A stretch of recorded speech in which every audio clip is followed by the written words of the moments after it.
भाजपा प्रदेश अध्यक्ष डॉक्टर अर्चना गुप्ता ने संविधान हत्या दिवस कार्यक्रम को संबोधित करते हुए कहा कि 25 जून 1975 स्वतंत्र भारत के इतिहास का वो काला अध्याय है जब लोकतंत्र संविधान पर सबसे बड़ा हमला किया गया था।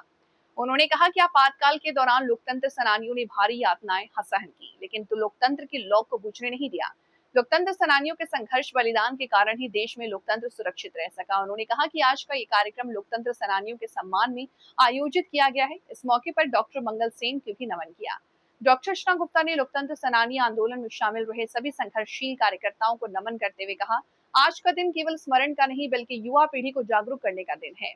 यह सुनिश्चित करना हम सभी की जिम्मेदारी है कि भविष्य में कभी भी सत्ता संविधान लोकतांत्रिक संस्थाओं पर हावी न हो सके। उन्होंने भारत को किसी भी परिवार या राजनीतिक दल का नहीं बल्कि जन जन का देश या विश्व का सबसे बड़ा लोकतंत्र है। साथ ही उन्होंने निशाना साधते हुए नेताओं पर कहा कि 2024 के लोकसभा चुनाव राहुल गांधी ने संविधान को लेकर भ्रम फैलाने का प्रयास किया, झूठा नैरेटिव खड़ा कर सत्ता हासिल करने की कोशिश की। कांग्रेस लगातार जनता को गुमराह करने का प्रयास कर रही है, इसलिए लोगों को ऐसे भ्रामक प्रचार से सावधान रहने की जरूरत है। भाई गजेंद्र शेखावत जी,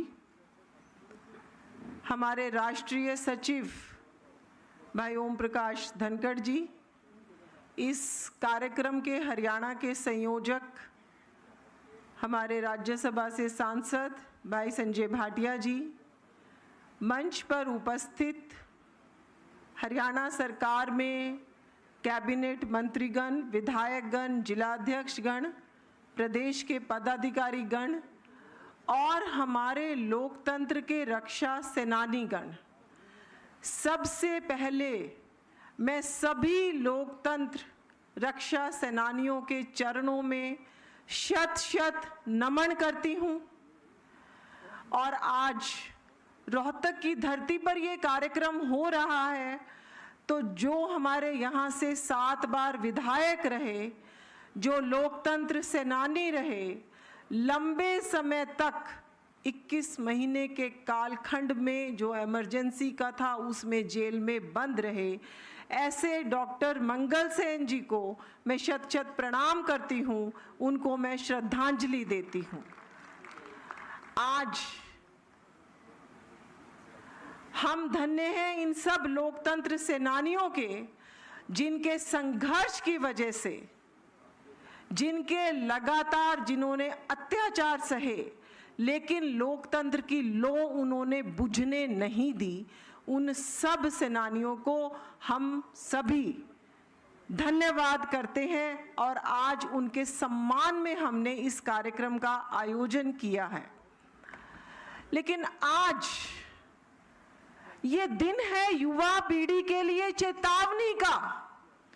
ये दिन है पूरे भारतवर्ष के लिए संस्मरण का, ये दिन है हम सब के लिए ये सोचने का कि फिर से स्वतंत्र भारत में कभी सत्ता संविधान पर हावी ना हो जाए,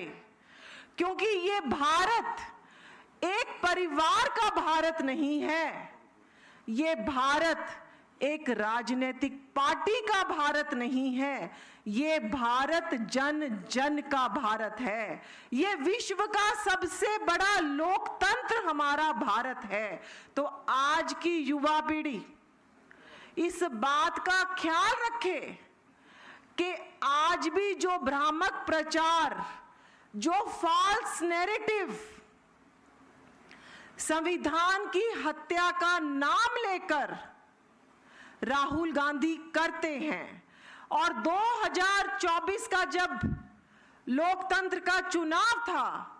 उस समय भी ये भ्रामक प्रचार, ये फॉल्स नैरेटिव सेट करके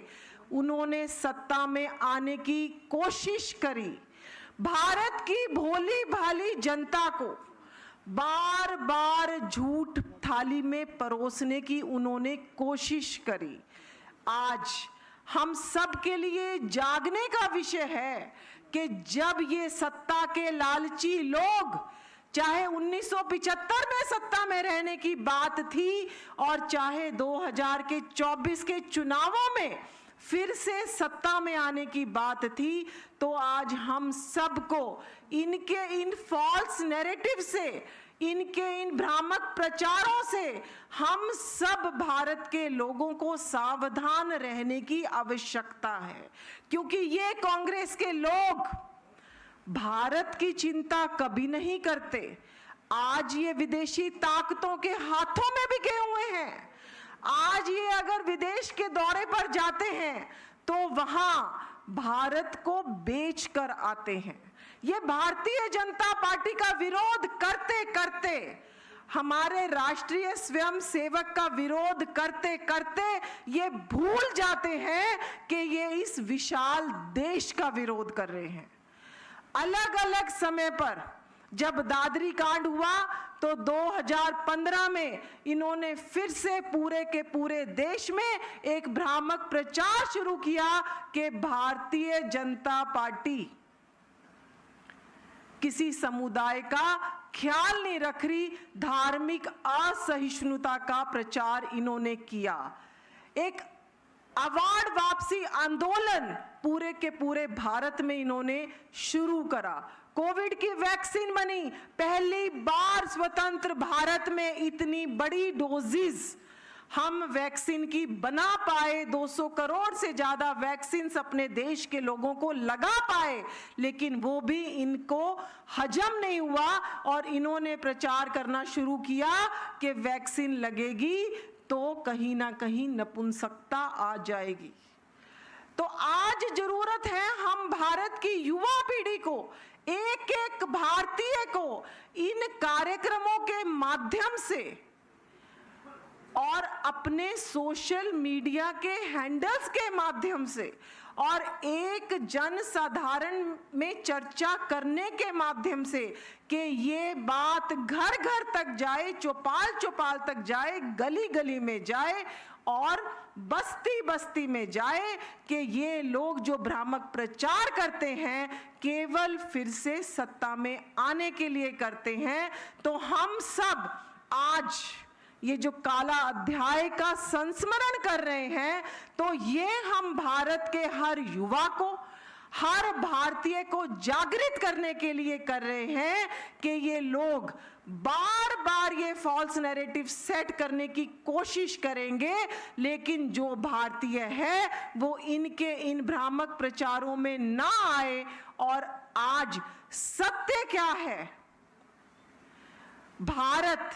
में कोई भी असत्य ये दोबारा से फैला ना पाए, सत्य को तलाशते हुए हम इस लोकतांत्रिक प्रणाली को मजबूत करते हुए, देश के संविधान की रक्षा करते हुए कोई भी बात अपने मुंह से निकालें, कोई भी गलत मैसेज अपने सोशल मीडिया पर उसकी सत्यता को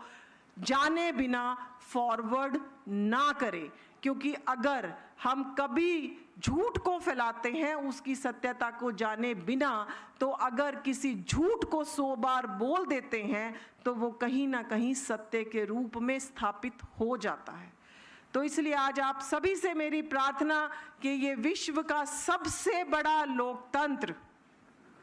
जिसमें हम जनता जनार्दन की पूजा करते हैं और जनता लोकतंत्र से बड़ी नहीं हो सकती, उसकी पूजा करते हुए हम इनके फॉल्स नैरेटिव से बचें। आज फिर से मैं अपने सभी देश में जिस भी क्षेत्र में जिस भी लोकतंत्र रक्षा सेनानी ने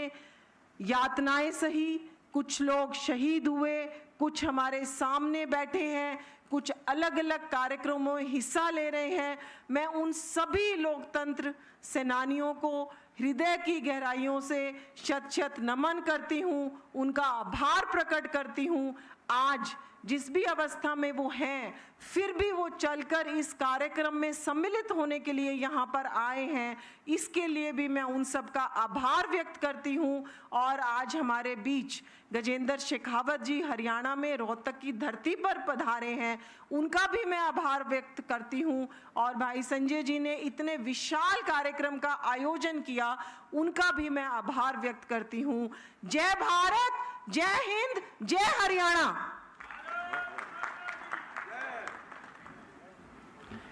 भारत माता की। आज हमारे बीच में हमारे टूरिज्म मिनिस्टर प्रदेश के भी हैं और केंद्र के भी हैं। तो जो रोहतक में जेल एक थी जिसमें हमारे लाल कृष्ण आडवाणी जी, अटल बिहारी वाजपेयी जी, नाना जी, बहुत सारे हमारे नेता जो केंद्रीय और जेपी नारायण जी केंद्रीय नेता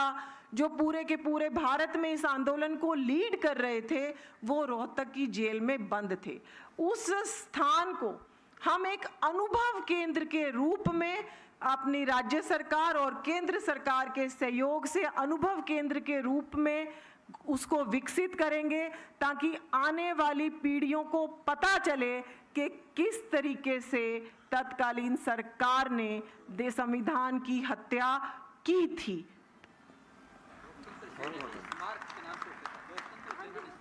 भारत माता की बहुत बहुत धन्यवाद आदरणीय प्रदेश अध्यक्ष जी का। मैं उन नामों को भी याद करना चाहता हूं जो हमारे संगठन में भी थे और जिम्मेवारी लंबे समय तक रही। लाला भगवान दास जी बंसल जो वर्तमान में हमारे कोषाध्यक्ष जी के चाचा जी हैं, हमारे लद्दाराम जी तागरा, श्री अत्ताराम जी गुनानी,